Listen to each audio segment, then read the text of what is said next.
Hello, everyone. This is W, host of the High Art on the Edge page, host of Surprise Cast. We have Gavin Priest here today in the Surprise Cast studio. It's from the band, the Proctors, brand new album, Snowdrops and Hot Air Balloons. And you bet your bottom dollar, we will talk about this album and a whole lot more. Let's bring in Gavin. Hello. Hello there.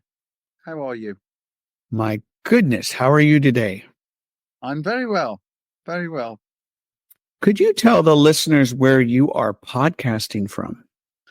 I am podcasting from my home in the West Midlands in the UK, specifically Dudley. I believe there's a band from the early 80s known as the Mighty Lemon Drops that are from Dudley. Am I correct? Well, yes, you are correct. I mean, I'm actually from a place called Sedgley in Dudley, very much like the Mighty Lemon Drops. Very good band, very influential to me. We are here to discuss who you are as a musician and peel away the layers of who you are as a human being. Let's get started, Gavin, shall we? Mm-hmm. For all the listeners out there in podcast land, this conversation is going to be built around three pillars. The first pillar is family life, childhood experiences. Number two, we'll talk about mentorships. These are people that have helped Gavin along the way in their career as a musician. And number three, we're going to talk about the body of his work, including this new album. And we're going to listen to a couple tracks, and Gavin will share his analysis. And then we're going to wrap it up with a little bit of fun. I'll explain later.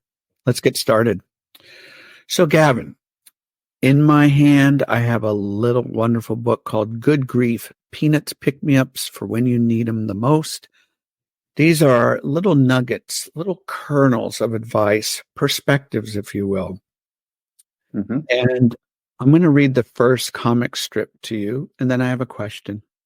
Okay. Charlie Brown is feeling very dispirited, and he has his head down, and he's talking to a friend, and he says this, "Oh, this is my depressed stance. When you're depressed, it makes a lot of difference how you stand. The worst thing you can do is straighten up and hold your head high, because then you'll start to feel better. If you're going to get any joy out of being depressed, you've got to stand like this." Okay. Okay, so you may be wondering, Gavin, what the hell question are you going to ask? Here's my question.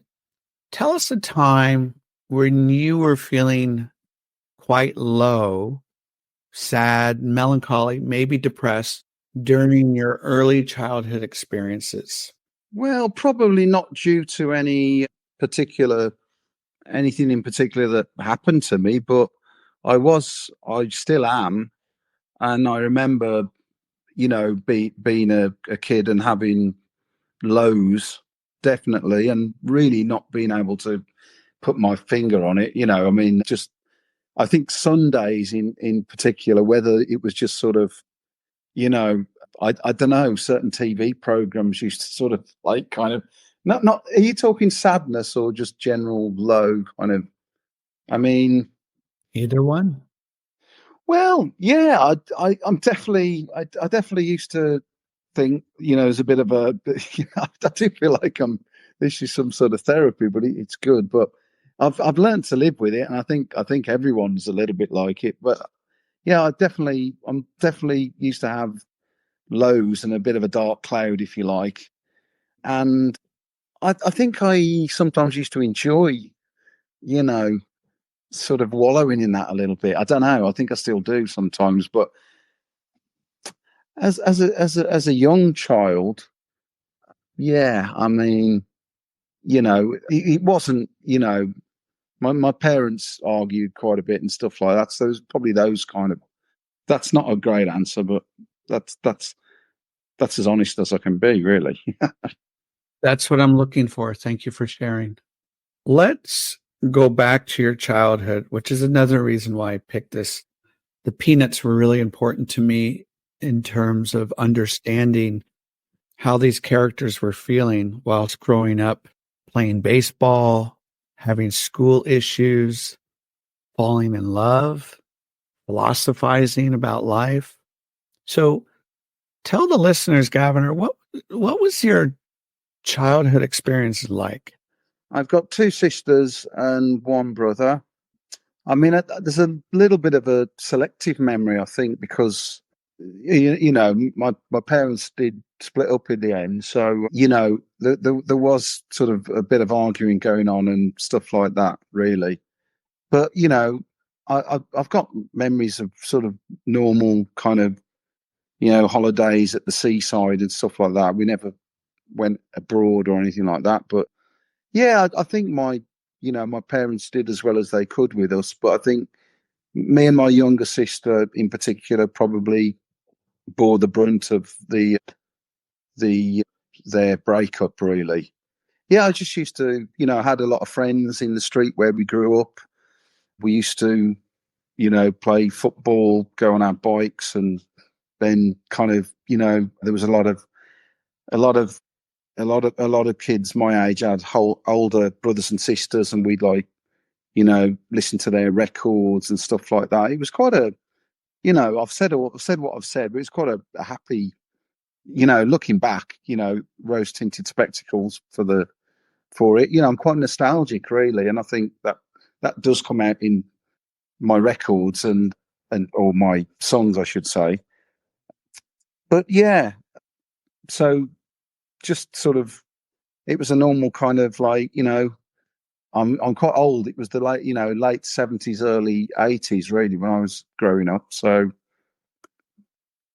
but yeah, you might have to prompt me a bit more because I don't know really what to say there. Well, let's go a little deeper. So I've spoken to many artists, musicians where they experience parental divorce, and some have had serious issues with it. Some have moved on. At this stage in your life, looking in the rearview mirror, remembering your parents arguing, and then you mentioned that they got a divorce.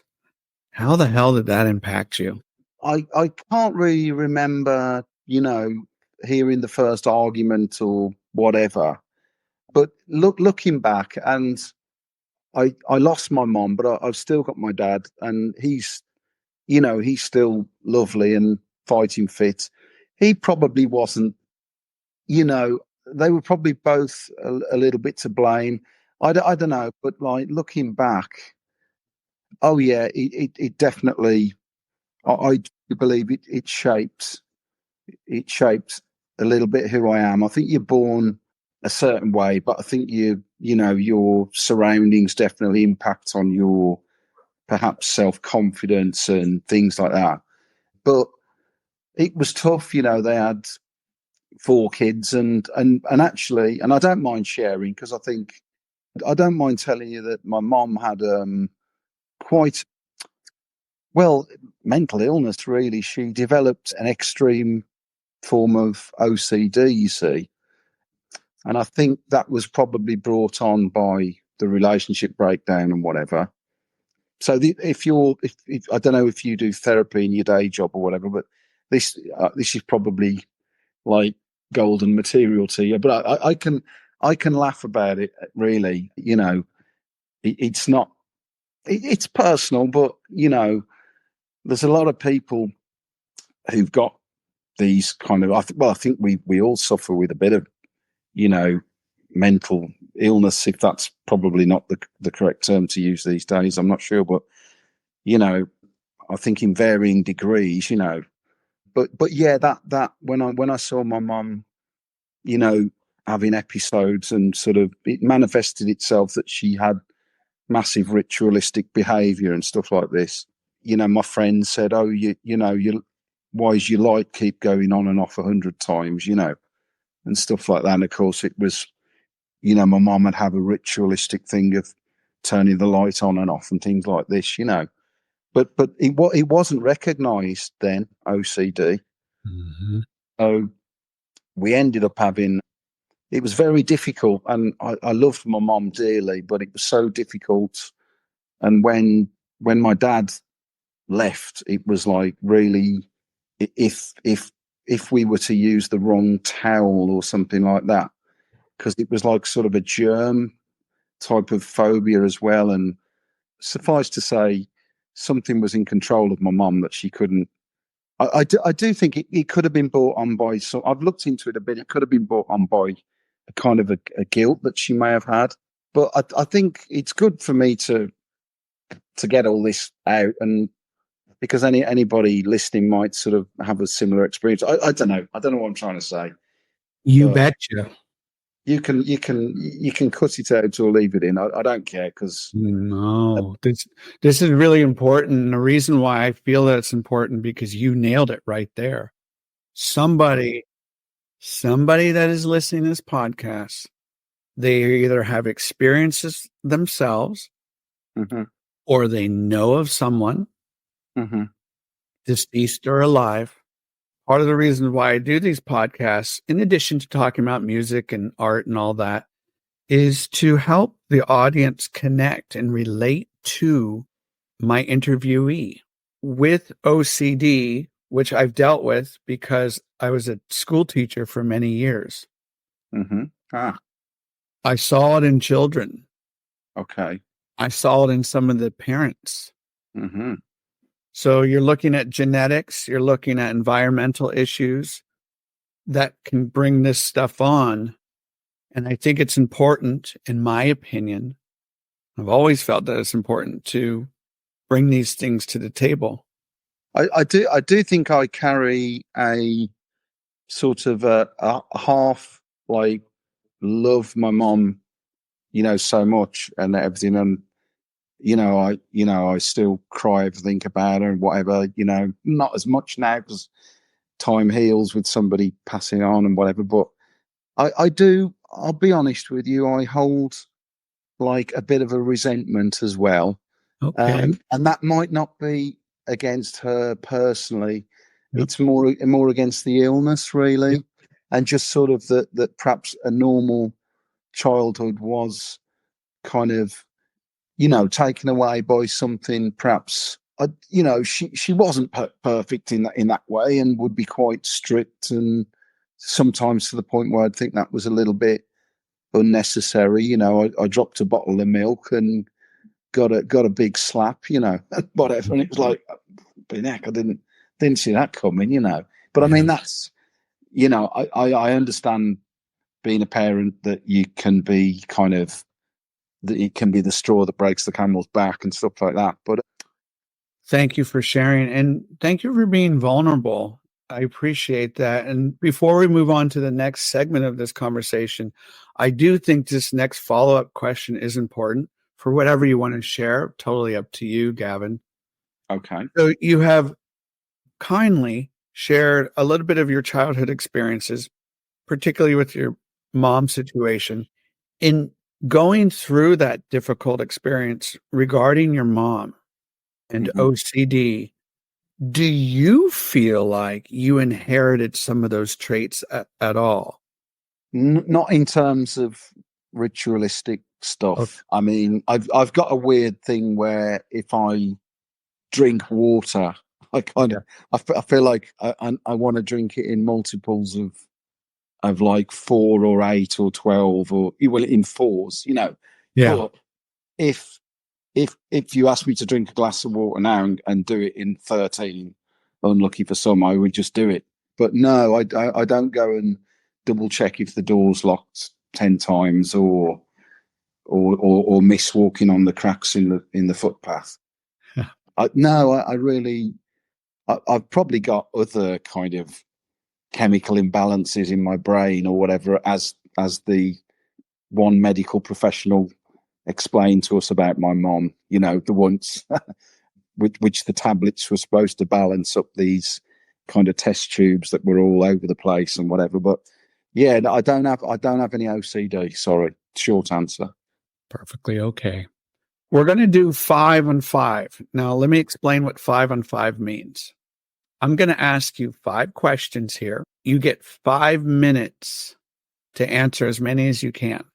What's the first album you ever bought? It probably was maybe the Tones, a band called the Tones, which was that they are, I'm trying to say, they sound a little bit, there's a bit of the Proctors in there. So the Tones, and it was called The Deepest. Or it might have been The Wedding Present. Oh, Or it could have been The House of Love. I'm dropping, I've spoiled the whole thing, haven't I? It might have either been George Best by The Wedding Present or The House of Love first album. oh, I love those albums. Okay. Next question. Yeah. Tell the listeners the name of a song that brings back warm memories for you. The Colour Field, Thinking of You, probably. I was ill off school, and that came on the radio when I was in bed, feeling really poorly, and it's sort of, that's the first time I'd heard it, and it really, yeah, I could just see the imagery of what Terry Hall was sort of singing about. You know, I don't know the girl's name, but it's great. Yeah, definitely. In your teenage years, Yes. a band that you became obsessed with. Oh, it depends if it's early teens or later teens, I suppose. You know, everyone's gonna think I'm trying to sound cool, but Joy Division, you know, and that didn't help my melancholy kind of persona at all. But I tell you, that was kicking in when there was a lot going on with my mom and stuff, and I moved into a flat with my dad, and I had Unknown Pleasures and Closer, and I mean, I laugh about it now because, my God, you know, I love Joy Division as much as I do now still, but I couldn't listen to it. I was listening to still the live stuff, you know, New Dawn Fades and Live and everything like this, and it was just so. I think I remember being on a school trip, and I had it on a Walkman, you know, and you know, just going past, you know, going to the zoo or something. It wasn't the zoo, but I don't know where we were going, but you know, looking out the window and like having Joy Division, I thought probably wasn't good for me, you know, but it did uplift me, you know. Tell me and the listeners a concert that you went to during those teenage years. Well, that's easy, and another cool one, I'm afraid, because I wouldn't have gone to a concert when I was sort of. It would have been. It was. I know I had to go to school the next day, though. I think it was 1985. Ah, well. Well, the one that blew me away, and I would have been 15, was a band called 1000 Violins. Good jangly indie pop band, and I've used 1000 Violins in a lyric, just the phrase. Oh, I think I've used it again on this album as well, but just as a little nod. But yeah, it was at Burberry's in Birmingham, which Dave Newton from the Mighty Lemon Drops would know well. I mean, Dave Travis, the promoter, he put loads of bands on there, and I ended up going there a lot and seeing a lot of. If you were to think of a song from those years that you would actually sing in a karaoke bar, what song would you like to sing? Well, I'm not going to keep going too indie with this because I'm a pop fan, really, and I love my fair share of 80s electronic, you know, soft cell, whatever, you know, but Depeche Mode, you know, but probably, I don't know, I'm just off the top of my head because I'm thinking of, you're bringing memories up here because me and my sisters, we had the first ever Now That's What I Call Music album, and it was a vinyl album, and it's gone on to number 200 or whatever now, but this was the first ever one, and I'm pretty sure it had The Tunnel of Love by Terry Hall, and I know I spoke about Colourfield before, but Fun Boy 3, The Tunnel of Love, which did mention sort of divorce as well and things like that, you know. I think I could do a dramatic version of that, you know, quite sort of, especially with a few few beers in me, you know. We got some time, Gavin. I don't know if I know all the lyrics. Yeah.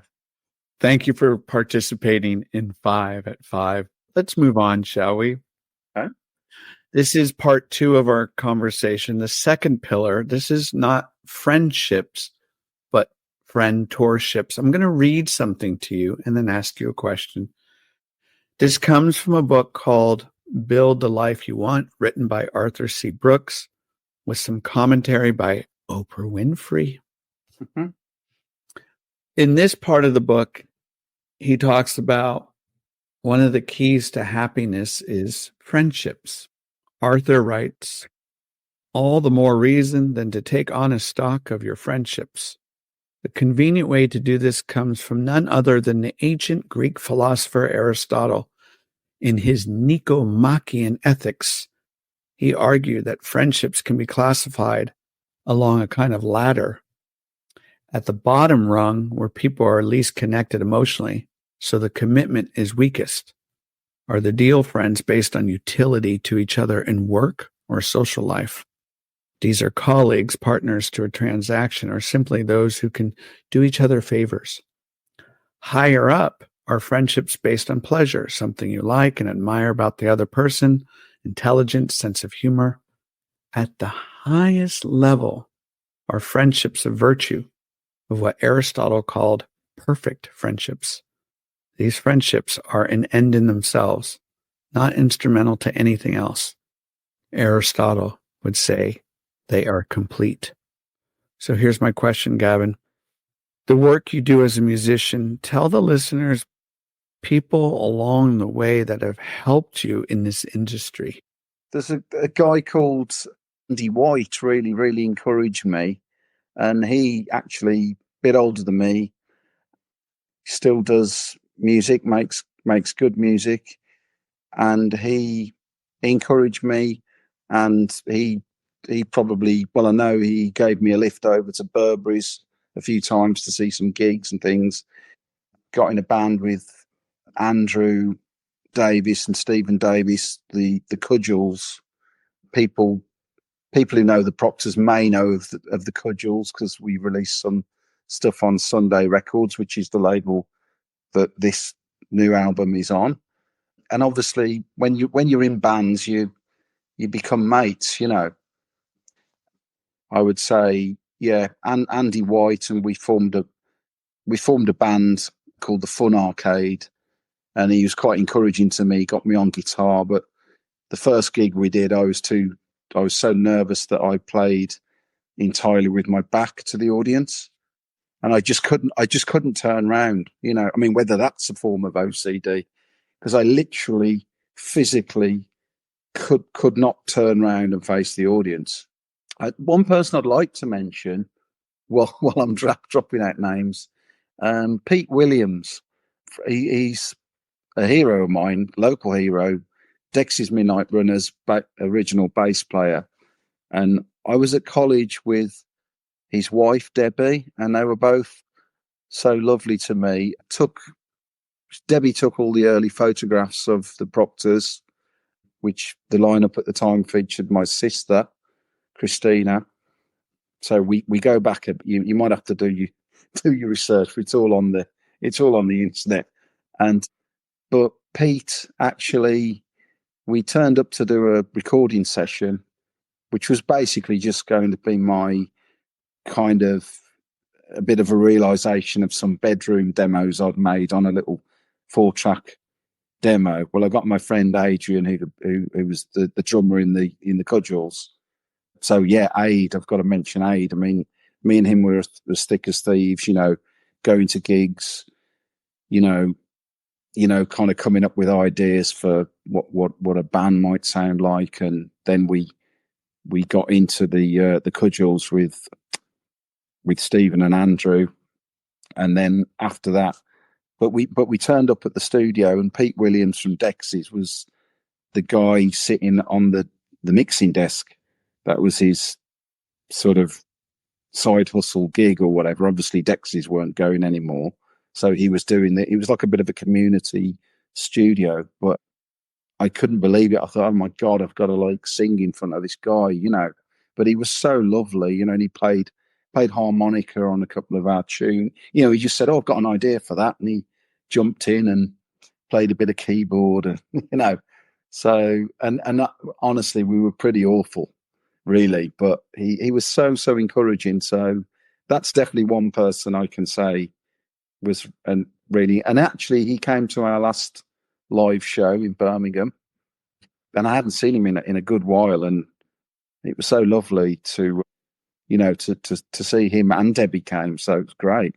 So, Mm-hmm. Gavin, let's go into the third part of this conversation. This is actually the body of your work. Before we talk about the new album, I would like for you to tell the listeners, since 1993, is that when the band formed? Yeah. Okay. How have you grown as a musician since then? Give us some examples. Well, I've done a couple of bands since the Proctors, which was around about the time of the Britpop thing. I've done a lot of DJing in a couple of clubs that I did for many, many years, listening to stuff, emulating guitar, just sort of. I always had a good ear, so I can, in the days before you could watch 1,000 people playing Suede or something on, on guitar, or on YouTube, I could pick it out, So guilty as charged, Sweet Home Alabama or whatever it is, whatever's a decent guitar riff, and then these things and these chord sequences as well, they can find their way into the Proctors, no problem, but they might be got from a different genre that somebody might kind of. So yeah, really just listening and playing and not being too blinkered really about genres of music. I think developing musically, if that was the question, is a combination of, practicing my instrument and getting a bit more confident with vocals, but also embracing new, music that I probably, wouldn't have given a chance otherwise. So now that you have shared with us how you have developed musically over time, you mentioned vocals. When it comes to your vocal work, have you done any formal training lessons, or has this been totally self-taught, emulating others, or obviously developing your own style, your own identity? Well, I mean, obviously you can tell that I'm highly trained, professionally in the vocal department. No, not at all. I'm awful, really. I struggle to listen to my own voice. Oh, no. Well, no, I do and I don't. I mean, I think I've improved in that kind of, auto tune was developed and invented. No. I mean, I can literally sing now, and I can hear when I'm going out of tune, and I can bend back in like pretty instantly. And that's something that I couldn't do before, even though I know I've got a good ear. I mean, if the guitar's out of tune, I can tune it by ear instantly, but the vocal, I think the relationship between making the noise with your vocal cords and your mouth, and then your ears are all connected into the same canals and everything, and you're breathing with your nose, and I think there was something in that I kind of struggled with, but I've definitely got better and more confident. But I haven't got three. I wish I had 3 octaves in me, but I haven't. So I have to work within my constraints, and I'm happy to do so, because it's that thing really that, like, I never wanted to be a singer in a band anyway, and I still don't, and I still even though the words are personal to me, we're just rehearsing for a couple of gigs we've got at the moment, and I have to. I think your vocals align beautifully with your music. Thank you. I probably don't seem like the person that's coming up with that music. I'm probably not coming across as the person you may have expected, and I was a bit nervous about that because I can hide a little bit behind the music and the production because it's all premeditated. Well, let's talk about this new album, Snowdrops and Hot Air Balloons. Congratulations. Well, thank you. Thank you very much. 11 beautiful tracks here. That's kind of. And you're welcome. Before we listen to two of the songs, I would like for you to tell the listeners, what were you trying to achieve in the building of this album? Were there any themes that were starting to permeate? Give us a little background before we go a little bit deeper. Well, the title, Snowdrops and Hot Air Balloons, it features in a lyric on the previous album on Shelf Life Records, Everlasting Light. It features in a song called Wishing Well. But Snowdrops and Hot Air Balloons are two of my earliest memories, probably with my mom in the garden. And so when you asked about the sad memory, I couldn't really think, but those were happy memories. I remember that the flower, the little snowdrops, and my mom said, "Oh, look, these are some snowdrops," and so it was obviously springtime in the UK, and then whether it was the same day, I doubt it was. But I came out of the door the once in the garden, and there were all these like really colourful hot air balloons, and it just blew me away. I didn't see them ever again when we lived there. There must have been some sort of hot air balloon race going on, and they were in the distance really, but one was particularly close, and I think it was in trouble, and it was just behind some trees, and I could hear the guys, doing the flame thing to try and boost it up again, and so they were early memories, and so that. But the whole album, as is me, really, it's similar to the previous album, and it's just kind of, there's a little bit of anxiety and relationships breaking up, nostalgia, some hope as well, and maybe a bit of not religion but spirituality in there. Well, and I think it also evokes with some of the sounds, this beautiful fragrant sounds that come bouncing off the shimmery guitar work and some of the vocals. And there's a part of the artwork, if you look carefully, on the left side, you have kind of the darker shrubs, maybe tree leaves. And then on the right side of it, you get the contrast of the light. So I feel like we're merging some melancholy, some sadness with some very effervescent kind of shine and feeling of hope and positivity. So, and these wonderful, vibrant colors that really spring to life. Well, in the next interview, I'm going to steal that because I mean, I think you're right. I don't think I've thought about it other than I looked at it and we put the logo across it and everything, and I just thought, that's it, And yeah. I think, I used to, I'm used to, the sun coming through trees and that sort of thing. That is some of my earliest memories and some of the happier times, building camps over the fields, as we called them, and all that sort of thing. So, I'm glad you like that, and you think that it looks as if it sounds like it how it looks, if you know what I mean. Yeah, I do. And so let's talk about a few tracks here. Do you mind if I pick the first track that we can listen to? I don't at all, no. So this one is track number 7 from the album Snowdrops and Hot Air Balloons by the band The Proctors. This is called 7 Wonders. Let's take a listen.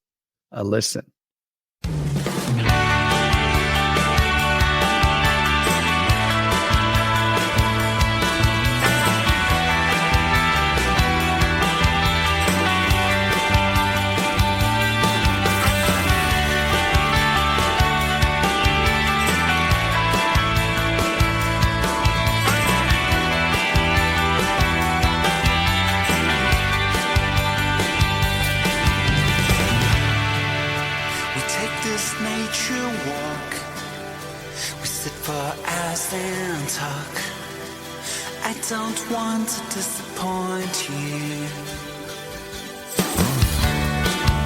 Some things are meant to be. Things like you and me. I could only disappoint you. So say something, anything.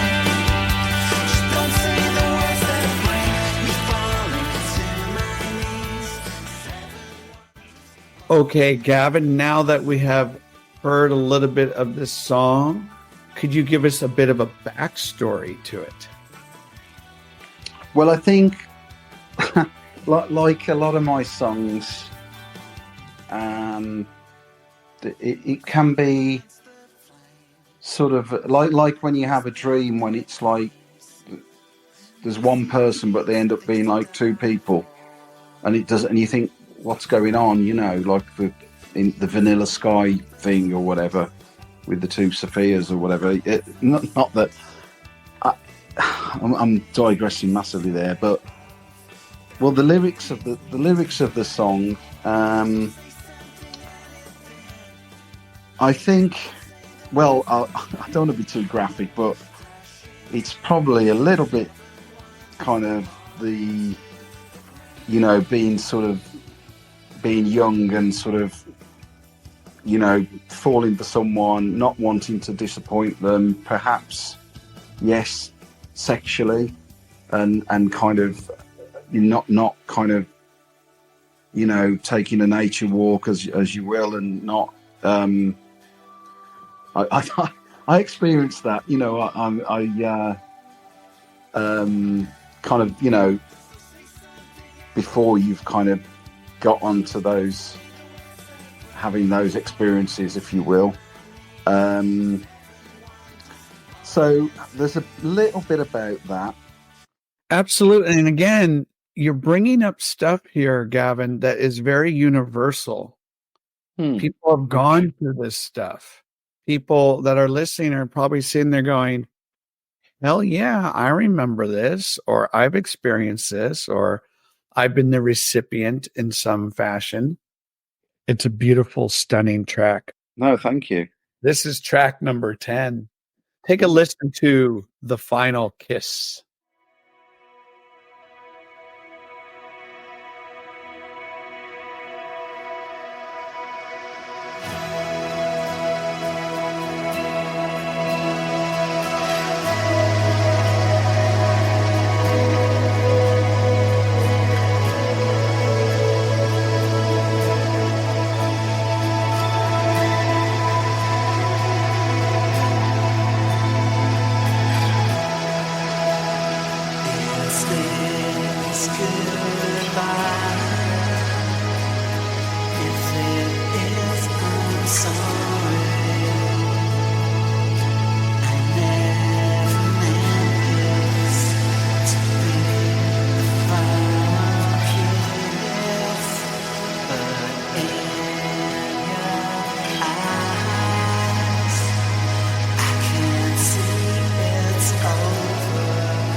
The Final Kiss. Tell us a little about it. Oh, blimey. Well, you've picked the darkest song there that now, I mean, this is well, it sounds like love song. I never meant this to be the final kiss. I can see in your eyes that it's over and all this sort of stuff, which it is, really. But I mean, I'll be honest with you, there's a bit about my mom when she passed away in that song, which I don't mind sharing, but if you feel you need to cut this bit out, do. But because maybe this is a bit dark, but I don't mind. I feel like I'm just talking to somebody in the local pub here, so I don't mind if people know, because death is part of life, isn't it, at the end of the day? But I did. I think your facial expression is going to change. I can smile about it now. I can and I can't. But I did find my mom when she passed away. You see, yeah. Don't worry about this, because this is gonna, it's gonna happen to people, isn't it? I hope it doesn't happen. I gave my mum a kiss, because I knew that that was it, and I won't see her again. And the lyrics, there's a bit in the lyrics there that there is a lyric sheet with the album, and if you read those lyrics, there's a bit in it that I won't go into, but you can tell it's about that. But the rest of the song is, you could be just the final kiss with, a partner, But in this case, that was what I had in my mind. That's a bit dark, and but if I'm going to write a song and no one's ever going to know what it's about, and that was just my reaction, that was my reaction. I don't think I'd ever seen anyone. Well, I've never seen anyone who passed away before, so I just got overcome with, it was my mom and she was asleep, kind of thing. And it was like, I'm not going to see you again. And I just sobbed, and it was quite a personal moment. Yeah. Sorry, mate, that's heavy. Sorry, nearly called you David again there. Sorry, William, because it's obviously, it's quite. May I respond to what you just said? Of course. Okay. I'm going to respond in two ways. The first is my own personal experience. Okay. So when my father passed away, in the final moments, I held his hand, and I could feel the hand getting colder. Oh. And I was going through the dark forest of pain, because I knew there were just days away, if not hours. Mm-hmm. But I also remember, and I have to thank a gentleman by the name of Tim Booth for this, the lead singer of James. Mm-hmm. I'm getting to my point. He talked about on this album that James did regarding the loss of his mother, but what a beautiful experience that was. So when my dad was passing, I held on to Tim's words, and I kept saying to myself, enjoy taking this moment. As fucking painful this is going to be. Yeah. But I remember seeing all these different colors of emotions. And when he passed, I held his hand and I leaned over and I gave him a final kiss on the forehead. Yeah. Yeah. And to this day, I think it's going to be one of my favorite moments that I've experienced, because my father and I had a very difficult relationship. Yeah. Blimey. Yeah. Now, my second part of this, to what you just said, I'm going to read something to you. This comes from a book called Braving the Wilderness, The Quest for True Belonging and the Courage to Stand Alone, written by Brene Brown. Pain will subside only when we acknowledge it and care for it. Addressing it with love and compassion would take only a minuscule percentage of the energy it takes to fight it. but approaching pain head on is terrifying. Most of us were not taught how to recognize pain, name it, and be with it. Our families and culture believed that vulnerability that it takes to acknowledge pain was weakness. So we were taught anger, rage, and denial instead. But what we know now is that when we deny our emotion, it owns us. When we own our emotion, we can rebuild and find our way through the pain. And that is my response to what you just shared. That's my response to the song, because somehow you are exercising those emotions, harnessing them and expressing them through music. And that to me is beautiful. Well, I'm sorry for your loss, William. Yeah, and thank you for saying that. Well, yeah, I don't know. Unlike you, I didn't have time to say goodbye, and I'm not that that's any. You were braver because you had to. You knew what was coming and whatever, and I just had to instantly wham.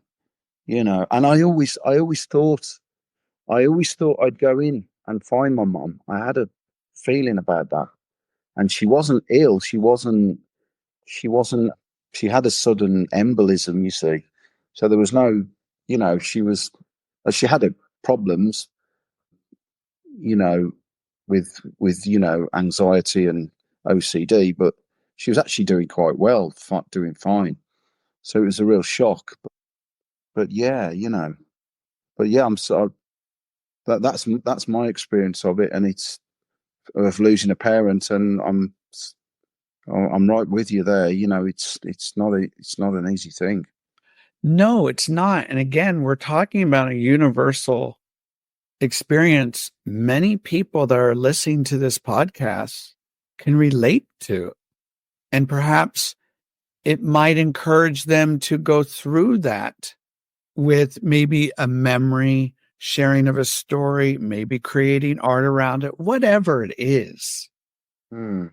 I like the fact that you're able to retrace those steps and feel that again in some fashion and being vulnerable and owning it. I think that's a beautiful thing. Yeah, I've never minded that. I don't do the butch thing or the kind of, I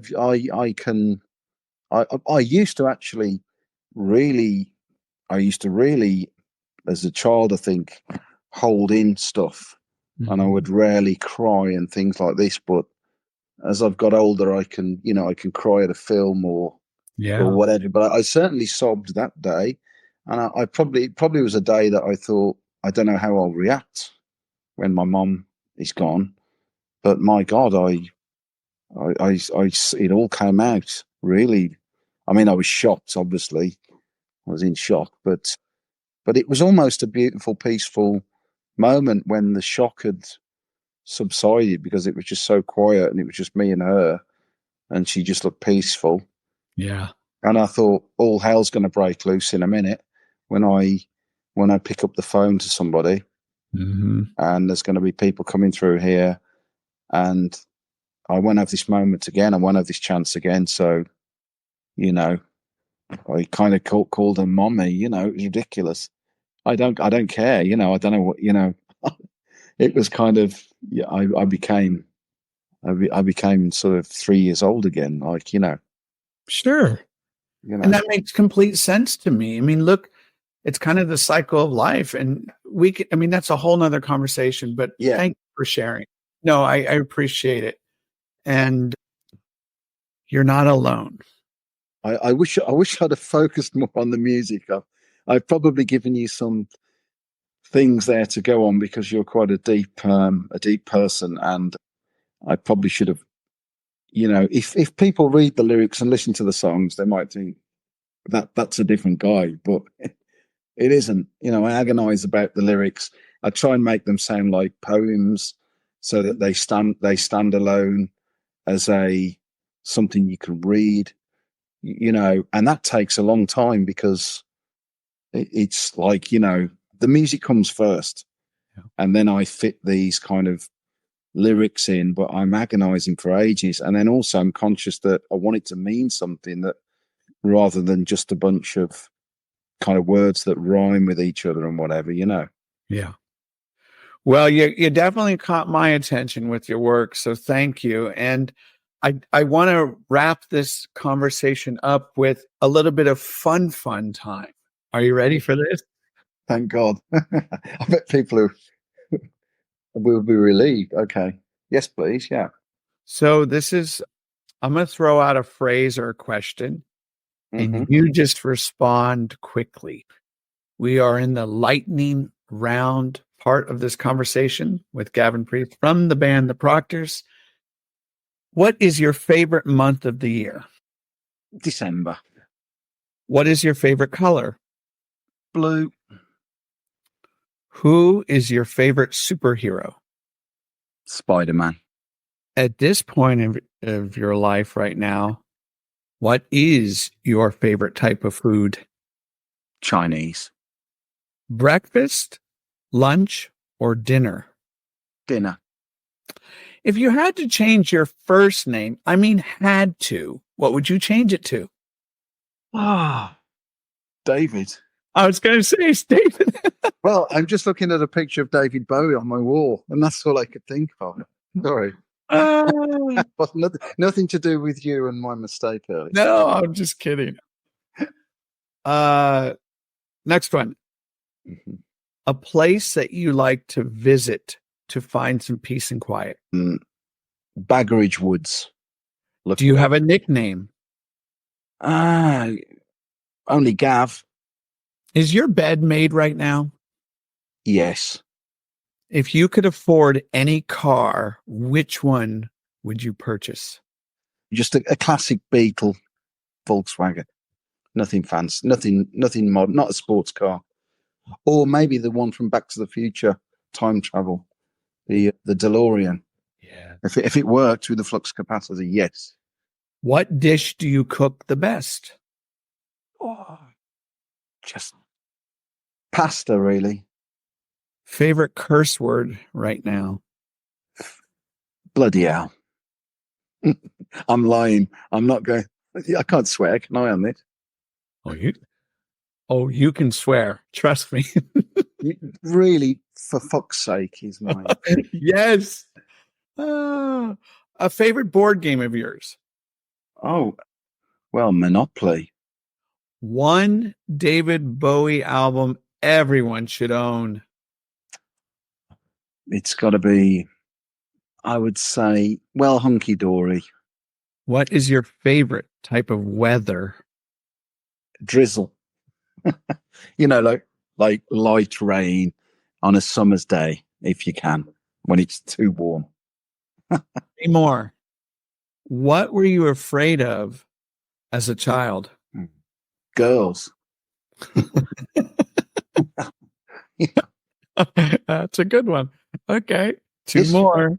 Yeah, I remember. Terrible. Terrified. How do you get your day started? Just drag my ass out of bed, pull some shorts on and put the kettle on, really. And then kind of, yeah. Who is Gavin Priest? Just a lost kid, little boy who doesn't want to grow up, wants to still sort of play over the fields with my friends. But I've got some money, I can buy some guitars, and they're my new toys. That's probably a bit pretentious, but I think that's who I am. I don't know whether I'm built for adulthood, but I'm pretty sensible, and I don't let people down. Having said that. Last one. What's coming down the line for the Proctors in 2024 and beyond? Anything we can expect? Anything you'd like to share? Well, some live gigs in Brighton and London and Birmingham.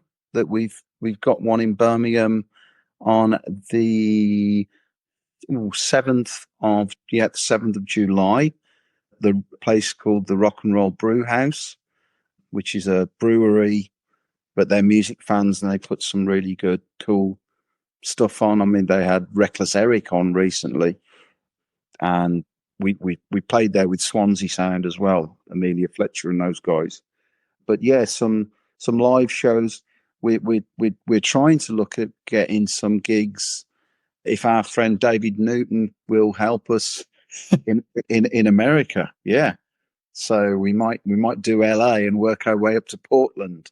You know, that's the dream. You know, so maybe you can. We talked to some other people about that as well. So it would be a dream. You know, it would be a dream, but that's certainly and more recordings and draw a line under this record. And with all the stuff that's gone on in the past, I think I'm a different person now. I'm a bit stronger, and we may get a slightly different sound or some different subject matter. And we've got a good live band now, so I'm hoping that it can be more of a kind of collaborative effort with the recordings, because a lot of everything that's gone before has been me playing a lot of the instruments and overdubbing a lot of things. I wouldn't say I'm, dictatorial about it, but I kind of, you've got your idea, your vision for the sound, and yeah, it is precious to me. But I'm with some people now I feel I can trust and perhaps let go of some of those sort of things. And yeah, so hopefully some new music as well. Fantastic. Well, this has been a wonderful prescription, if you will, of a conversation in terms of what we have talked about based on the life that you have shared with the listener regarding your experiences as a child, connection to your mother, your work as a musician. It's all there, all the fragrances of life. And I really appreciate you giving us further insight as who you are as a person, Gavin. And I hope you do make it over to the States and San Francisco. Oh yeah. Yeah. Oh yeah. Yeah. Well, you'll be the first to know. No, that would be a dream. I do want to say I hope I've come across okay. I'm very insecure, but I've got a bit of an ego as well. But I'm kind of regretting that I haven't perhaps said certain things, or I've said too much in certain ways. I'll get off this and I'll be kicking myself, but that's the nature of who I am. It really is. So whatever I've said, it is me. So I've got to try not to regret anything, But thanks for having me, Thanks for having me. You're welcome. And I've enjoyed every second of this conversation. My name is William, also known as W, host of the High Art on the Edge page, host of Surprise Cast. Again, check out the Proctors. You can find their work on Bandcamp. Head over to Facebook. Send Gavin a message. I'm sure he'll love to chat with you about whatever regarding the music. For sure. Yeah. And of course, check out the new album, Snowdrops and Hot Air Balloons. 12 beautiful tracks waiting for your ears to smile. Take care, everyone. And remember, great music is all around us. You just have to keep your ears open. Ciao.